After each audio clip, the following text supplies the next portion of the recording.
20 сентября состоялся штурм зоны 51. Ну, как штурм? Несколько тысяч человек в смешных костюмах потусовались у забора базы, и всего 3 из них попытались прорваться, но были задержаны охраной. Но Наруто верил до конца. Но я уверен, не для всех это была шуткой.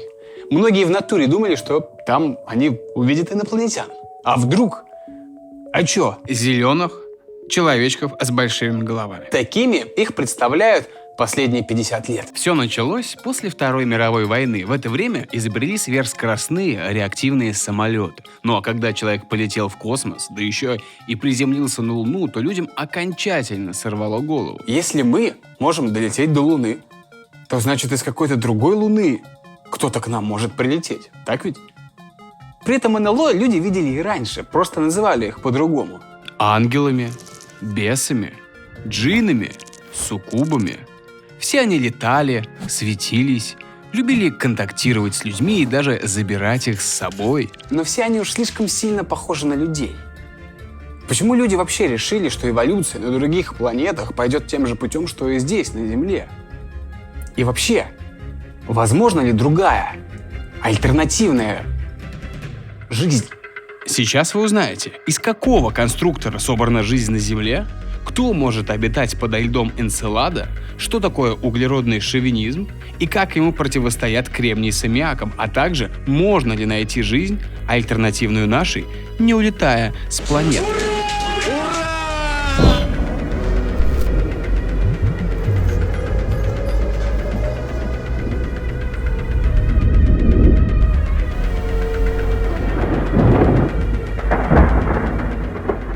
Испокон веков люди не понимали, чем заполнить свою серую жизнь. Они заполняли ее кэшбэком, бесплатным кофе, случайными партнерами, тачками без глушителей и неудачными фотографиями. Такая жизнь ничем не отличается от жизни тех, кто уже умер.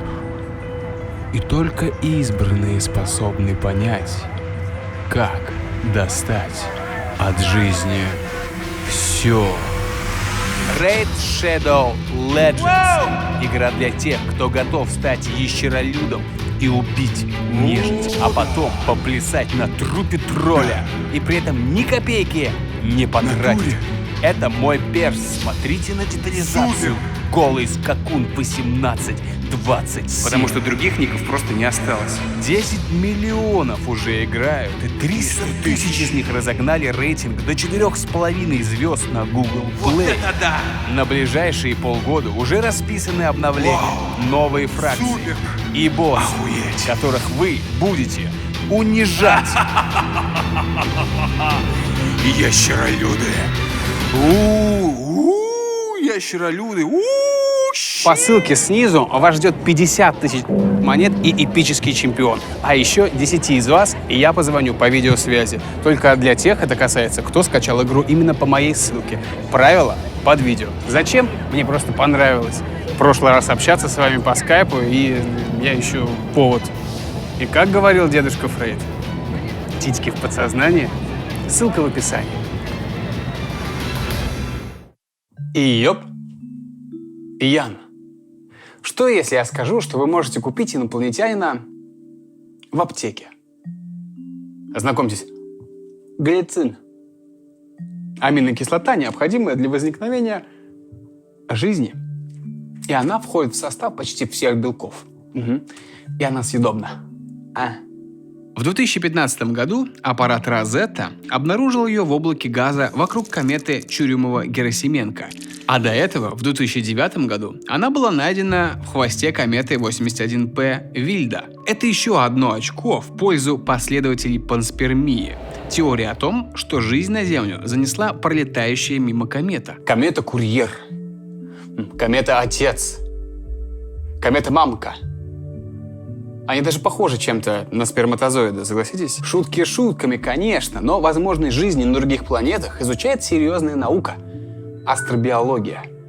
Астробиологи, прежде чем смотреть в телескоп, смотрят себе под ноги, изучая экстремофилов Эти штучки выживают в самых жестких условиях. Тихоходки могут жить в температуре от минус 200 до 100 градусов. Бактерии Helicobacter pylori легко выдерживают соляную кислоту в наших желудках. А цианобактерии Gliocapsa вообще переносят открытый космос. Бактерии-космонавты. Эти мелкие существа и определяют границы жизни. Не мы с вами, да, которые там еле-еле долетели до Луны, а они, возможно, мы наверняка не знаем, но астробиологи предполагают, что уютное местечко для них – это спутник Юпитера – Европа. Под толстым слоем льда на нем скрывается океан соленой воды.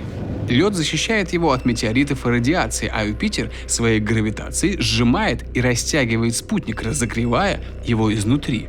Это означает, что там может быть жизнь, похожая на ту, что обитает около геотермальных источников на Земле. Эти бактерии живут за счет химической реакции, способной обойтись без Солнца.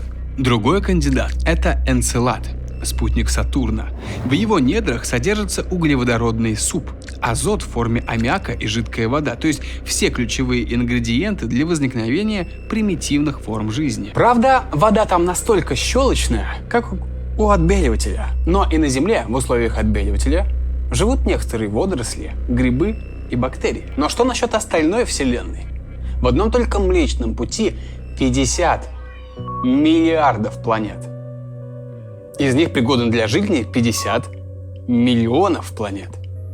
И они находятся в так называемой зоне Златовласки. Это область космоса, где не слишком горячо и не слишком холодно, а давление позволяет поддерживать воду в жидком состоянии. Совсем недавно астрономы нашли систему Тропист-1, в которой сразу 3 экзопланеты находятся в зоне обитания. Вот только с чего мы решили, что жизнь там будет построена на тех же молекулах, что и наша? Что у них будет такая же форма тела или обмен веществ тот же самый? Сейчас объясню. Вся жизнь на Земле, от бактерий до человека, построена на углероде. Он как конструктор, из которого можно собрать все, что угодно. Длинные цепочки, разветвленные структуры и даже кольца. Соединяясь в аминокислоты и белки, они становятся корой дерева, нейронами мозга или просто бактериями.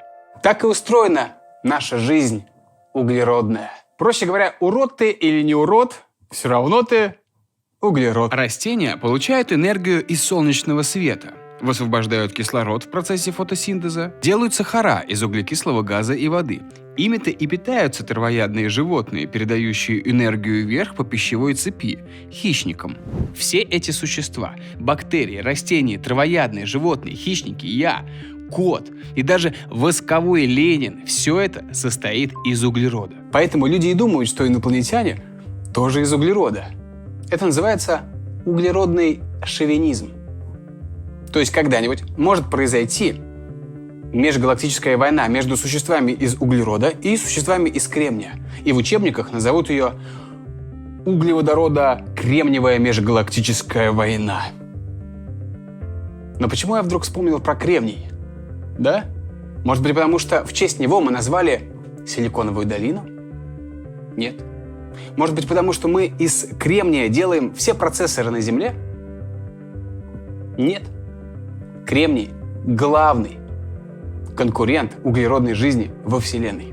То есть наши процессоры, из которых мы создаем бляха-муха искусственный интеллект, главный конкурент жизни. Как все сходится, да? Понятно, да?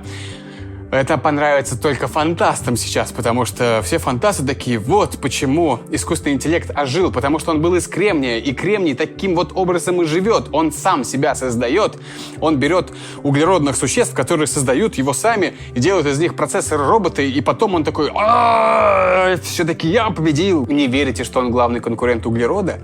Химики не дадут соврать. В таблице Менделеева он стоит прямо под углеродом, а значит обладает похожими свойствами. У диатомовых водорослей панцирь построен из диоксида кремния, а у радиолярий из него состоит скелет. Вот только по-настоящему кремниевая жизнь должна быть очень странной. Такие существа вдыхали бы кислород, а выдыхали бы кристаллами диоксида кремния, вот такими штучками. Не очень удобно, да, зато все это будет работать даже при 1000 градусах. Чужой, кстати, объединял в себе сразу и кремний, и углерод, и вместо крови в его жилах текла кислота. Perfect organism. А вот корка сыра камамбера, белая. Пахнет сельским туалетом. Нет, честно, прям зайдите в Рузаевке в любой общественный туалет, он, в принципе, пахнет так же. Или в любом другом городе. Но на вкус приятно. Так пахнет аммиак. Он, и представьте, другие соединения азота с водородом могут быть основой для жизни. Соединения азота при большом давлении образуют множество разных форм, из которых можно собирать конструктор, а аммиак может заменить воду. Представьте целые океаны аммиака, в которых кишит жизнь, и все воняет сельским туалетом. Но это еще фигня по сравнению с тем, что представляют себе фантасты. В Солярисе инопланетянином была целая планета, а в космической Одиссее загадочный и непостижимый прямоугольник. А что если, знаете как, во Вселенной углеродная жизнь – это экзотика? Вполне логично. Для прямоугольника мы будем инопланетянами, совершенно непонятными. Но мы живем в 21 веке. И сегодня, чтобы найти альтернативную нашей жизнь, достаточно зайти в лабораторию ксенобиологов. Ксенобиология – это наука, которая не просто жонглирует разными гипотезами о возможной жизни во Вселенной. Она прямо сейчас и здесь пытается создать искусственную жизнь. Знакомьтесь, это Крейг Вентер, человек, который впервые расшифровал геном, а собственный выложил в открытом доступе. Это смело, ведь теперь все знают, что у него предрасположенность к Альцгеймеру и антисоциальному поведению. Но важно другое. В 2010 году Крейг создал Синтию, первую клетку с искусственным кодом и пасхалкой внутри. Прямо в ее ДНК вшита цитата Ричарда Фейнмана: «Чего не могу создать, того не понимаю».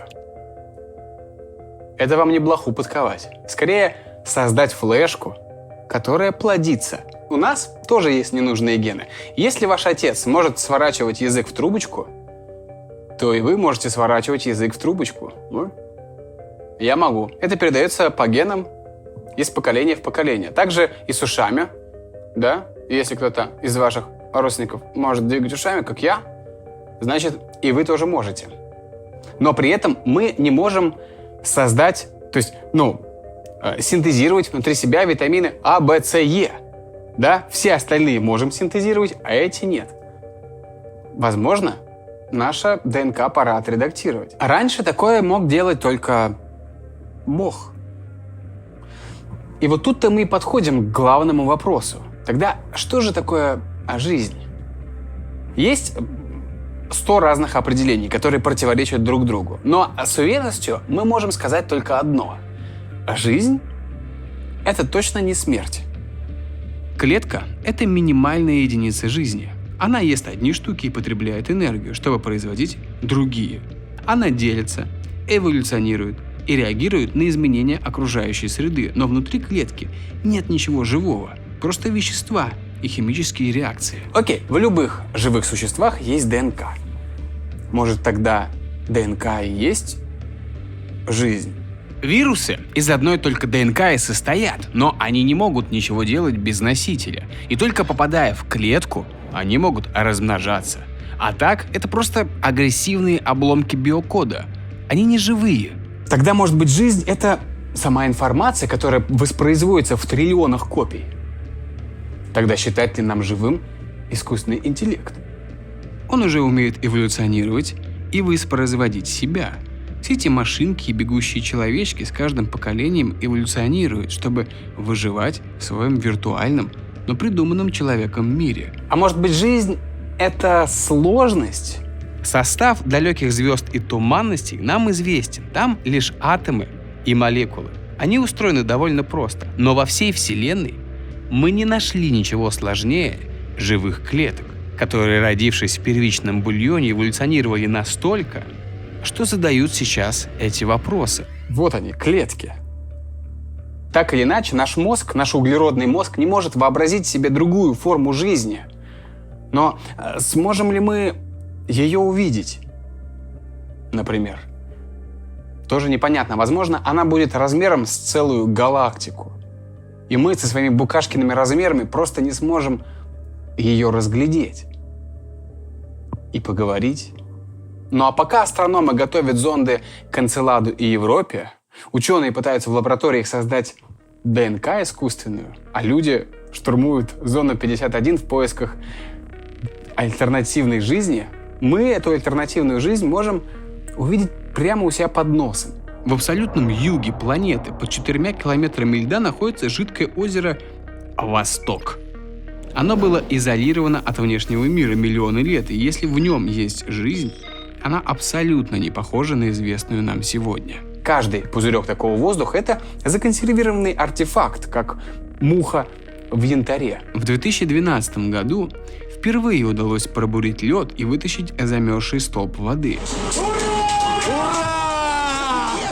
В нем обнаружили ДНК неизвестных бактерий, похожих на те, что живут у геотермальных источников – черных курильщиков. Фактически ученые нашли жизнь, которая миллионы лет эволюционировала отдельно от нашей. Это доказывает, что жизнь может находиться под поверхностью планет, там, где нет Солнца.